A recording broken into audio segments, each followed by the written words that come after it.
Hello friends, स्वागत है आपका। आज हम देखने वाले हैं तत्वों के आवर्ती गुण जो होते हैं वो क्या क्या होते हैं। और इस वीडियो में को बनाने में काफ़ी मेहनत लगी है, आप देख रहे हैं, तो इस वीडियो को लाइक भी कर दीजिए। सबसे पहले हम यहाँ पे पार्ट 1 में देखेंगे कि ये 5 डेफिनेशंस क्या होती है, तत्वों के जो आवर्ती गुण होते हैं वो क्या होते हैं। सेकेंड जो वीडियो होगा उसके अंदर हम इसके बाकी गुण देखेंगे, क्योंकि वीडियो काफ़ी लंबा हो जाएगा और अपलोड नहीं होता जल्दी। तो आइए हम शुरू करते हैं। पहले देखते हैं परमाणु त्रिज्या क्या चीज़ होती है। तो परमाणु त्रिज्या किसी भी तत्व कि जो परमाणु त्रिज्या होती है वो होती है कि किसी तत्व के परमाणु के नाभिक से उसके बाह्यतम कोश में इलेक्ट्रॉन की जो दूरी होती है। क्योंकि हम जानते हैं जो त्रिज्या होती है वो क्या होती है कि केंद्र से लेकर उसके परिधि की दूरी होती है। तो अब यहाँ पे परमाणु की त्रिज्या हम बात करें तो मान लीजिए यहाँ पे सोडियम परमाणु है, उसके अंदर 11 इलेक्ट्रॉन होते हैं, जिसका इलेक्ट्रॉनिक विन्यास ये होता है। अब यहाँ पे 2 यहाँ पे हो गए, 10 यहाँ पे होगा और एक यहाँ पे क्या होगा, 8 यहाँ पे होगा और 10 यहाँ पे 11वां इलेक्ट्रॉन इधर आता है। तो इसके जो नाभिक होता है वो हम जानते हैं कि एकदम सेंटर में ही होगा। सेंटर से इसके बाह्यतम कोश में जो इलेक्ट्रॉन है, चूंकि एक इलेक्ट्रॉन है, अगर ये इलेक्ट्रॉन नहीं होता तो ये आयनित हो जाता है, तो आयनन त्रिज्या अलग हो जाती है। तो इस समय जो सोडियम परमाणु है उसके बाह्यतम कोश जो है वो 3s1 में एक इलेक्ट्रॉन है, तो वो उस नाभिक से उस इलेक्ट्रॉन की जो दूरी होगी वही उसकी क्या कहलाती है, परमाणु त्रिज्या कहलाती है।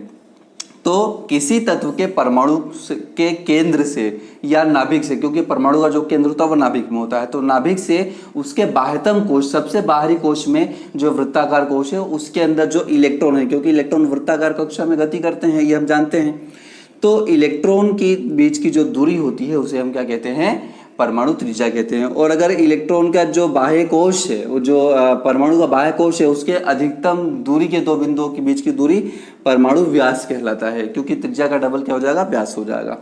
अब यहाँ पे आवर्तित गुण देखते हैं कि क्या क्या चीज होती है। हम जानते हैं कि आवर्त में जो परमाणु त्रिज्या होती है वो घटती है, वर्गों में बढ़ती है, लेकिन कैसे। तो हम देखते हैं कि जब भी हम आवर्त में बाएं से दाएं चलते हैं, तो बाएं से दाएं जब चलते हैं तो हम जानते हैं सबसे पहले हाइड्रोजन आता है, हीलियम आता है, लिथियम, बेरिलियम, बोरोन, कार्बन, ऐसे ऐसे जब हम लेफ्ट से राइट बढ़ते हैं, जब बाएं से दाएं बढ़ते हैं, तो हम देखते हैं कि जो परमाणु क्रमांक है वो बढ़ रहा है। अब परमाणु क्रमांक बढ़ने से क्या होता है कि कक्षा तो वही है, जैसे दूसरी कक्षा की मैं बात करूं लिथियम। अब लिथियम में 2 कक्षाएं होगी, लेकिन 2 कक्षाओं के अंदर यहाँ पे जितने lithium, beryllium, boron, carbon, nitrogen जब से आगे बढ़ता जाएगा तो उसमें कक्षाएं तो 2 ही रहेंगी, लेकिन इलेक्ट्रॉन और जो परमाणु है वापस में बढ़ते जाते हैं।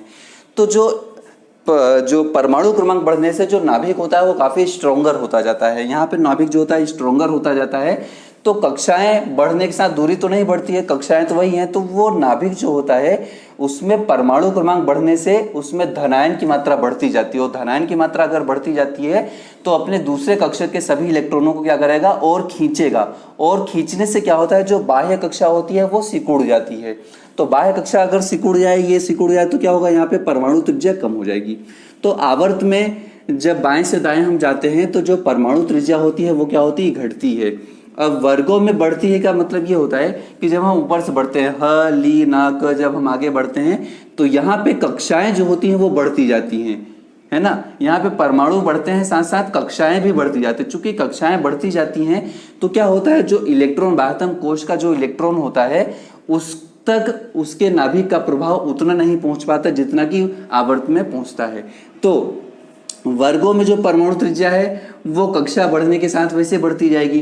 पहली कक्षा में हाइड्रोजन है, दूसरी में हीलियम, लिथियम है, फिर सोडियम है, फिर पोटेशियम है, फिर आगे और भी कक्षा रूबियम, सीजियम, फ्रेंशियम जो होता है वो आगे बढ़ते जाते हैं, तो कक्षाओं की संख्या बढ़ती जाती है। तो वहां पर जो परमाणु त्रिज्या है वो ऑलरेडी ऑब्वियसली बढ़ती जाएगी। तो ये चीज आपको समझ में आई होगी कि आवर्त में घटती क्यों है, वर्गों में बढ़ती क्यों है। दूसरी जो चीज होती है आयनिक त्रिज्या।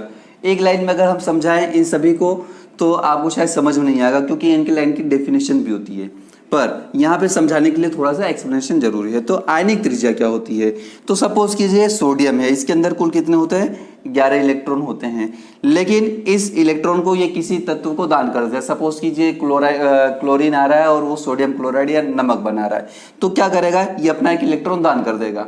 एक इलेक्ट्रॉन अगर दान कर देता है तो क्या होता है, इसके पास से क्या होता है, सोडियम प्लस हो जाएगा। सोडियम प्लस अगर हो जाता है तो सोडियम क्या हो जाएगा, आयन बन जाएगा। चूंकि एक इलेक्ट्रॉन दिया है तो एक इलेक्ट्रॉन मतलब एक ऋण आवेश की कमी हुई है तो क्या बढ़ेगा, एक धन आवेश बढ़ेगा, तो यहाँ पे 1 प्लस लिख दिया जाता है। तो सोडियम प्लस जो होता है वो सोडियम से क्या होता है, छोटा होता है।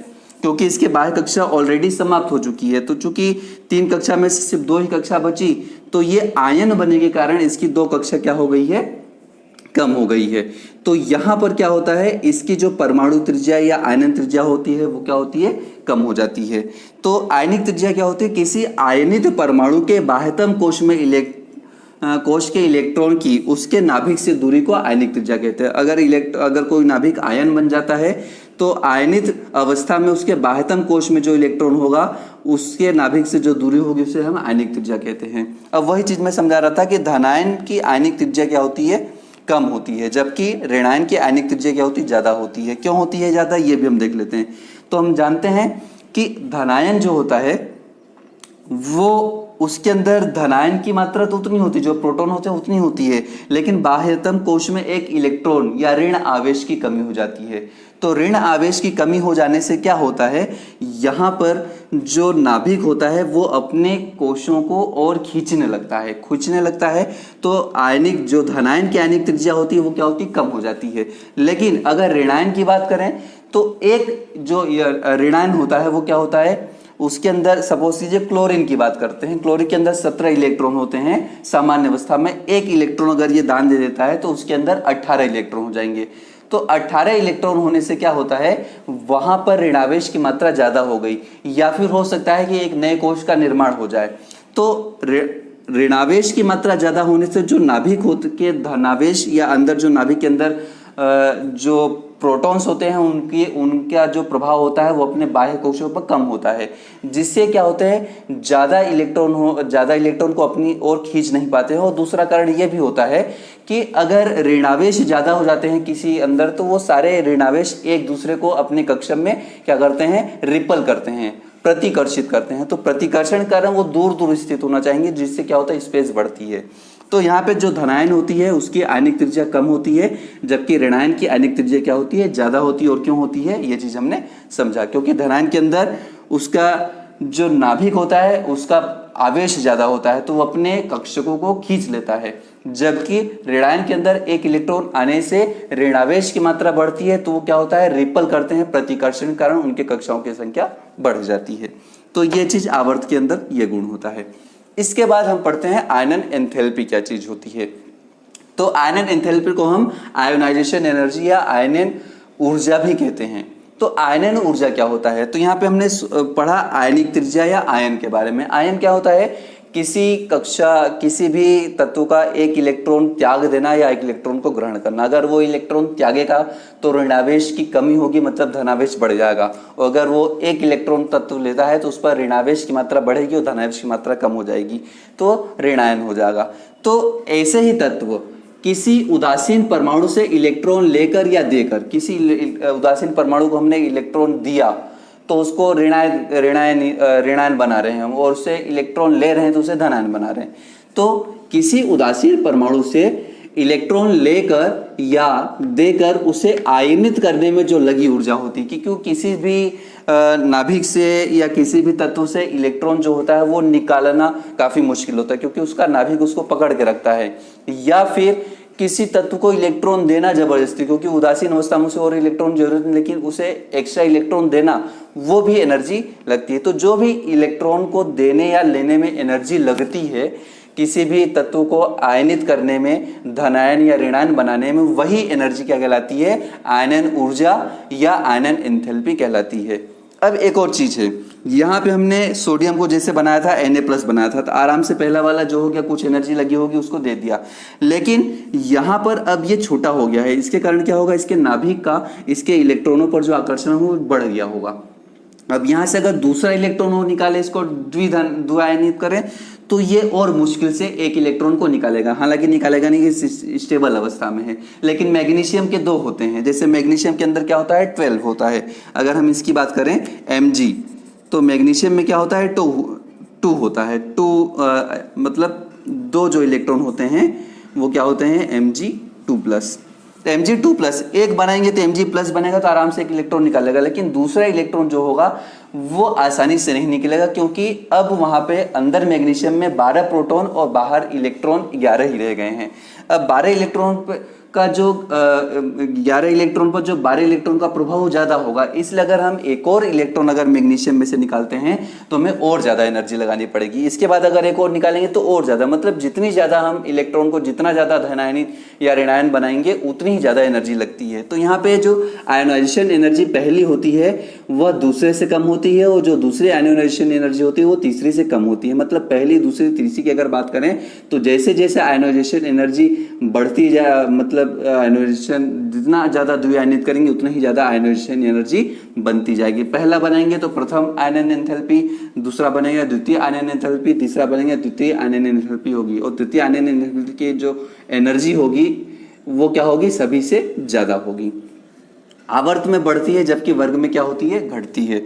अब आवर्त में क्यों बढ़ेगी, क्योंकि हम जानते हैं जब लेफ्ट से राइट जाते हैं तो नाभिक के अंदर जो प्रोटॉन होते हैं उनकी संख्या बढ़ती जाती है, मतलब नाभिकों की संख्या बढ़ती जाती है, जिससे वो क्या करते हैं अपने जो कोश होते हैं उनको और ज़्यादा तेजी से आकर्षित करते हैं। चूंकि और ज़्यादा से आकर्षित करते हैं तो उनके इलेक्ट्रॉन पर ही वो प्रभाव डालते हैं, और जितना ज़्यादा आकर्षित करेंगे उतना ज़्यादा ही उनसे छुड़ाना क्या होता है, मुश्किल होता है। इसलिए बाएं से दाएं जब जाते हैं तो जो आयोनाइजेशन एनर्जी होती है, जो आयोनाइजेशन एंथैल्पी होती है वो क्या होती है, इंक्रीज होती जाती है, क्योंकि साइज छोटा होता है, साइज छोटा होता जाता है, और जितना ही नाभिक के पास रहेगा उतना ही उसके पास से इलेक्ट्रॉन निकालना मुश्किल होता है।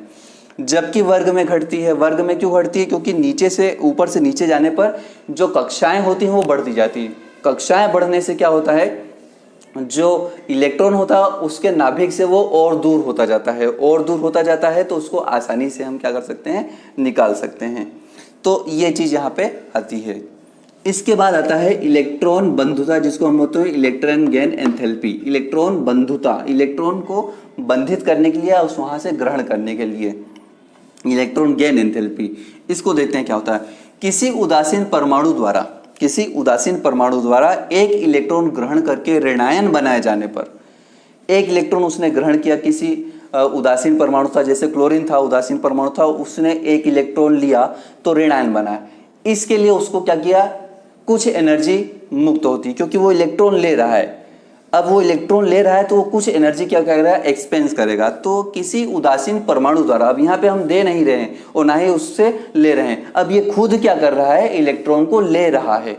तो किसी उदासीन परमाणु द्वारा एक इलेक्ट्रॉन ग्रहण करके ऋणायन बनाए जाने पर मुक्त ऊर्जा, मतलब उस तत्व को कितनी ऊर्जा देनी पड़ी, उसकी एनर्जी कितनी लॉस हुई, उसको ही हम इलेक्ट्रॉन बंधुता या इलेक्ट्रॉन गेन एंथैल्पी कहते हैं। यह धनात्मक या ऋणात्मक कुछ भी हो सकती है, क्योंकि इलेक्ट्रॉन जो होता है वो अपने जो एबिलिटी होती है, मतलब अपने जो कंडीशन होती है उसके आधार पर क्या करता है, वो इलेक्ट्रॉन को गेन करता है।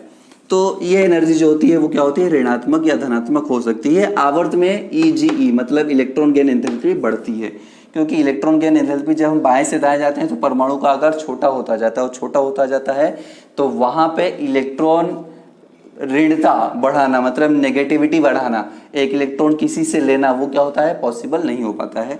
तो आवर्त में EGE जो होती है बढ़ती है, जबकि ऊपर से नीचे जाने पर जो आवर्त को जो कक्षा होती है वो अनियमित रूप से बढ़ती हैं। तो ये कुछ फिक्स नहीं होता है, इसे हम इलेक्ट्रॉन गेन एंथैल्पी कहते हैं। ये चीज हो गई। इसके बाद आता है विद्युत ऋणता या इलेक्ट्रोनेगेटिविटी क्या होती है। अब हम जानते हैं कि कोई सा भी जो तत्व होता है एक सहसंयोजक बंध बनाता है। तो क्या होता है, सहसंयोजक बंध जो होगा वो क्या होगा, आपस में कोरिलेट करेंगे। कोरिलेट करेंगे कहने का मतलब ये कि वो आपस में एक इलेक्ट्रॉन को क्या करेंगे, सहभागिता करेंगे। सहभागिता करने से क्या होता है कि इनके बीच में, जैसे इसका सपोज करो यहाँ पे एक इलेक्ट्रॉन है और इसके बाह्यतम कोश में यहाँ पे एक इलेक्ट्रॉन है। अब किसी में इलेक्ट्रॉन कम होता है और किसी में इलेक्ट्रॉन ज्यादा होता है तो वहां पे आयोनिक बॉन्ड बनता है। लेकिन अगर दोनों ही तत्व अलग अलग प्रकार के हों, लेकिन दोनों ही क्या हो, आपस में एक इलेक्ट्रॉन को शेयर करना चाहते हैं, जैसे क्लोरीन हो गया, उसके अंदर एक इलेक्ट्रॉन की कमी है और बाहर कोई एक ऐसा तत्व मिल जाए जिसके पास एक इलेक्ट्रॉन की ऑलरेडी बाह्य कक्षा में एक इलेक्ट्रॉन एक्स्ट्रा है लेकिन वो नेगेटिव है, तो क्या करेगा, आपस में कोरिलेशन बनाएगा। यहाँ पे क्या करेगा, अपने एक इलेक्ट्रॉन को शेयर कर लेगा। तो ये नाभिक हो गया, ये नाभिक हो गया। तो यहाँ पे जो इलेक्ट्रॉन होता है ये क्या होता है, सहसंयोजक बंध के इलेक्ट्रॉन होते हैं। तो ये हो गया सहसंयोजक बंध, को वैलेंस बॉन्ड होता है।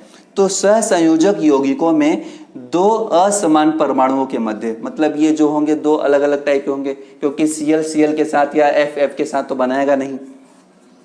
तो सहसंयोजक यौगिकों में दो असमान परमाणुओं के मध्य बंध बनने पर अधिक विद्युत ऋणी तत्व द्वारा बंध के इलेक्ट्रॉन को, कौन से इलेक्ट्रॉन को? बंध, मतलब इन्होंने जो आपस में इलेक्ट्रॉन को शेयर किया है, उस बंध के इलेक्ट्रॉन को अपनी ओर आकर्षित करना। मतलब उनमें से जो ज्यादा नेगेटिव होगा वो क्या करेगा, एक इलेक्ट्रॉन को क्या करेगा, अपनी ओर मतलब जो इलेक्ट्रॉन का जो बॉन्ड होंगे उस बॉन्ड को क्या करेगा, अपनी ओर खींच लेगा।